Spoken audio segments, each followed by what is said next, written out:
Guys, so we're back here with Chris. He has a litter on the ground. Trust me, these dogs, look, you know I don't like bulldogs, French bulldogs, no bull, nothing. There's something about this American bully guy, it got me. That being said, I would take one of these home. I gotta be honest with you. I would. This thing almost look like I got a scissor bite.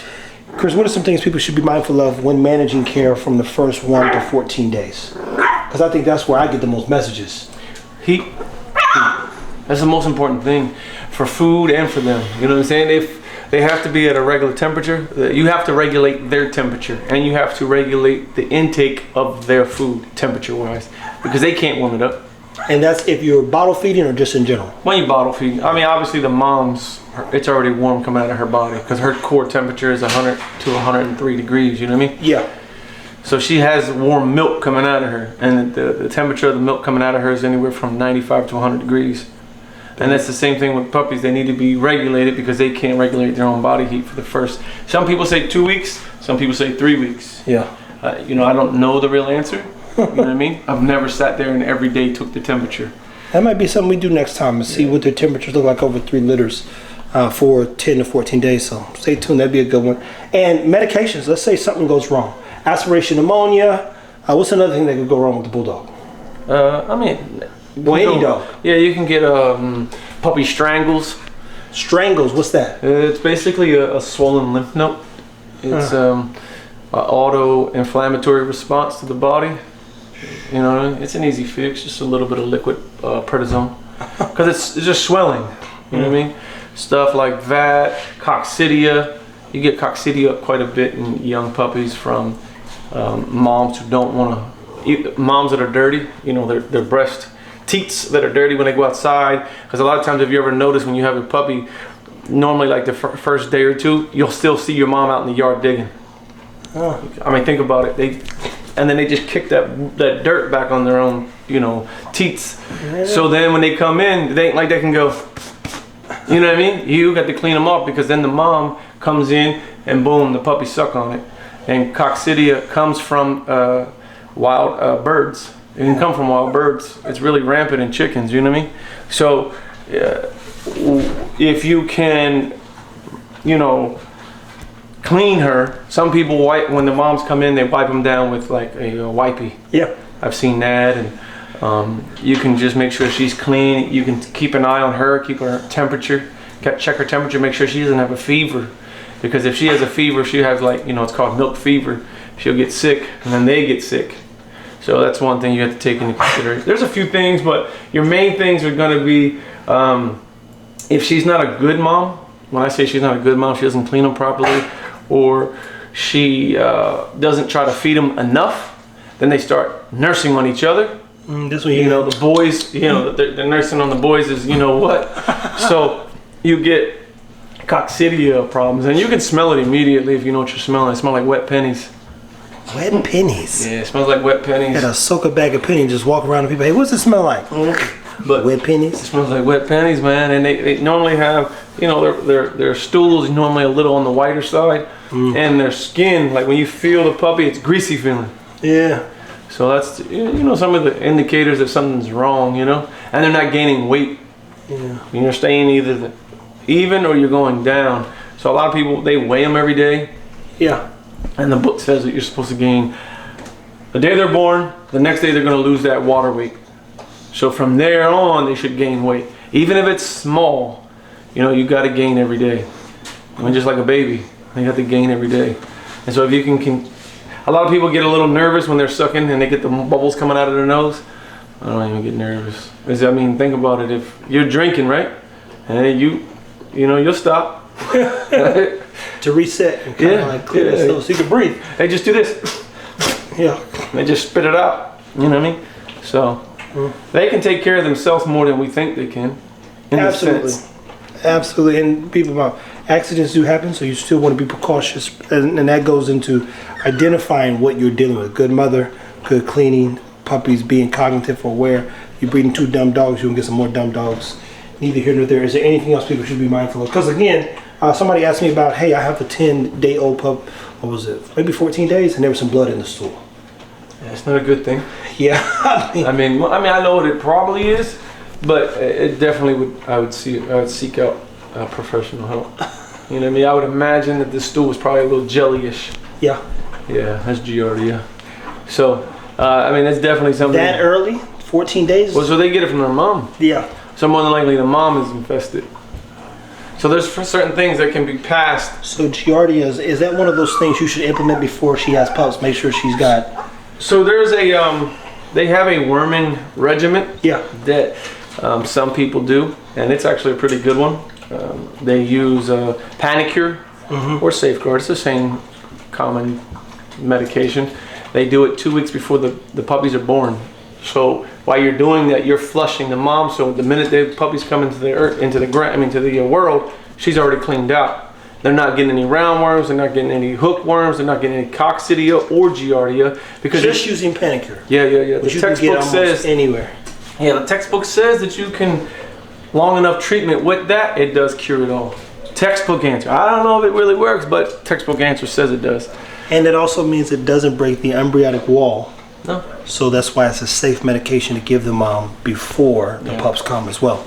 And that's a whole other thing, because you can give certain medications and cause problems with the pups. And those real harsh ones, you come out in pups the Second trimester. second trimester. Your first trimester, you're pretty safe.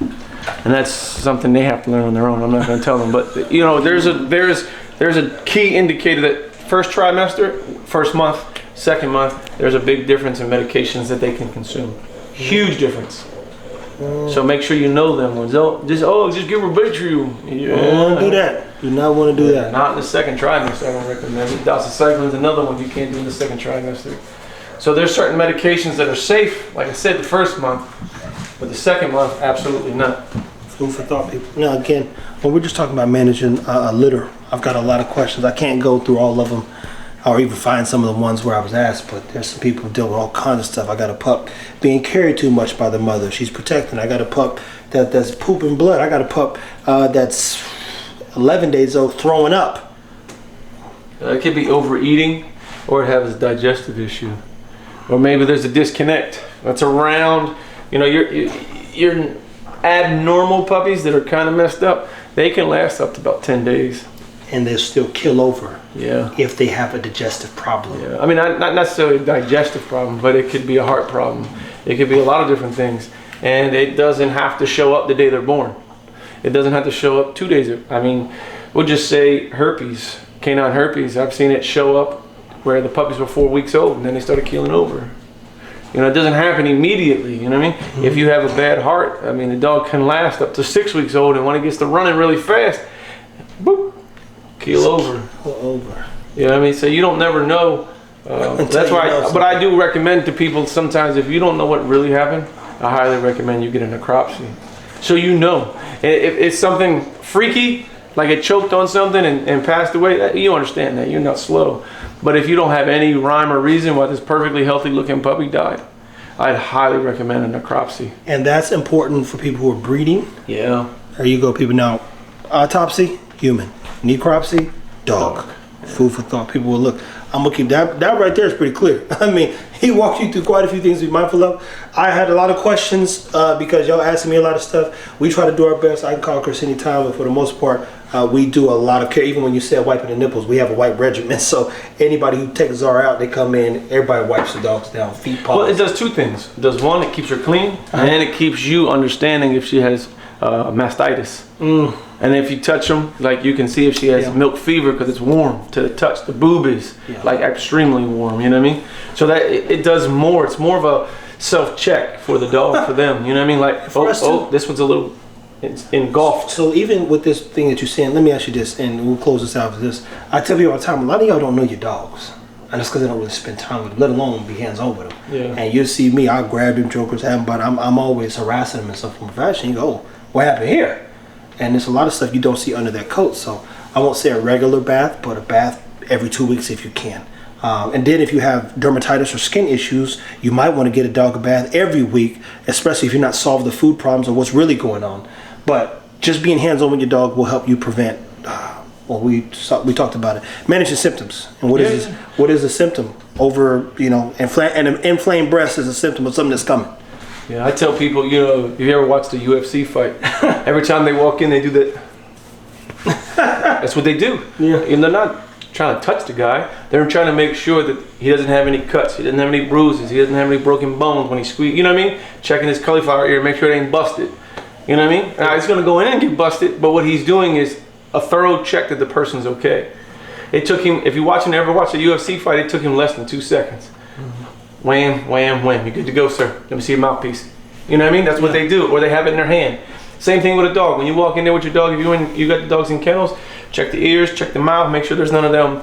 There's like that Japanese beetle that goes in the dog's mouth. Oh yeah. Just lift their gums up. But it also does a lot more things. It helps desensitize dogs. You know, when you're going to a show dog, and hey, let me see your dog's bite. And bruh, as a judge, you've seen it yesterday. Yeah. That dog losing his crap, man. You know what I mean? They're like, man, what the hell are you doing? And this is off topic, but how long should a judge spend on a dog that will not cooperate and let him see the dog? 'Cause I've seen this happen before the show. This judge was like, it had to be a minute 30, where he was trying to get this dog, or this woman was like, oh, just 1 second, and he just was standing there. Well, for me, it's a different answer. If it's your first time, and I can tell because I could see the tension and the leash shaking, I try to work with you. You know what I mean? I genuinely try to work with you because this is obviously your first time, so I'm trying to make the experience pleasant for you. And not just dismiss you like, yo, my man, either show me the bite or get out. No, it's just, I mean, the thing is, you know, you don't know everybody's lifestyle. And you can't assume that, just can't assume, that's basically, you can't assume, you know what I mean? So, yeah, for me, that's what I do. That's why everybody can check my dog's bites, because I do that regimen daily. Like, hey, you got any ear infections? Nope. You got any, you know, things in your mouth that shouldn't be there, anything stuck in your gums, anything like that? And then I just run down their back. And then you can feel them flaky pieces of skin sometimes, or you can feel a tick, or you can feel anything, you know what I mean? So like a pimple, Dr. Pimple Popper. Let me see if we got any pimples on you. Guys, that's it for now. Stay tuned. Take care of your dogs.